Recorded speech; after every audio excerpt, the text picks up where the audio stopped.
Last ইয়ারের এই ভিডিওটা তোমাদের সাথে আর শেয়ার করাই হলো না, তাই ভাবলাম আজকে তোমাদের সাথে এই ভিডিওটা শেয়ার করি। তো এখানে দেখতে পাচ্ছ ও একটা বক্স আনবক্সিং করছে। তো সেই দিনটা ছিল আমার বার্থডের দিন, আর ও আমাকে এই গিফটটা দিয়েছিল। কিন্তু কি জানো তো, এই গিফটটা আমি নিজেই নিজের জন্য অর্ডার করেছি। হ্যাঁ, টাকাটা ও দিয়েছে, কিন্তু গিফটটা আমারই পছন্দের ছিল আর আমি নিজেই অর্ডার করেছিলাম। আর অ্যাকচুয়ালি ও আমাকে বলেছিল যে তোমার বার্থডেতে কি লাগবে তোমার পছন্দের মতন তুমি অর্ডার করে নাও, আর টাকাটা আমিই দিয়ে দেবো। আর হাজব্যান্ডরাই কিন্তু এটাই করে থাকে, কখনো নিজের পছন্দের কিছু এনে বউকে দেয় না, গিফট করে না। তো তোমরা কি আমার এই কথাতে অ্যাগ্রি করো?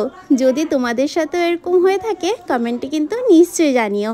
তো দেখো, এবার এই পার্সেলটা চলে এসেছিলো, তো আমি ওকে বললাম তুমি বক্সটা আনবক্স করে দাও। তো ও যেহেতু আমার জন্য এই গিফটটা আমাকে দিয়েছে, তো ওকে দিয়েই কিন্তু আনবক্সটা করালাম। তো যখন খুলছিল তখন দেখলাম ঘড়ির মধ্যে একটা ক্র্যাক স্ক্রিনের মধ্যে। আমার দেখে তো ভীষণ ভয় লেগে গেছে।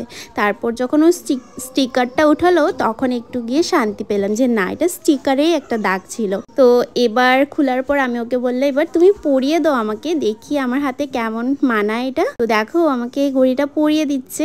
তো আমার তো ভীষণ পছন্দ হয়েছে, আর তোমাদের কেমন লেগেছে আমাকে কমেন্ট করে কিন্তু নিশ্চয়ই জানিও। আমার অনেক দিনের একটা শখ ছিল স্মার্ট ওয়াচ নেব, তো ফাইনালি আমি স্মার্ট ওয়াচটা নিয়েই নিলাম। আর তোমরা তো দেখতেই পেলে এটা একটা ফায়ারবোল্টের স্মার্ট ওয়াচ, আর দেখতে কিন্তু খুবই এলিগেন্ট লাগছে।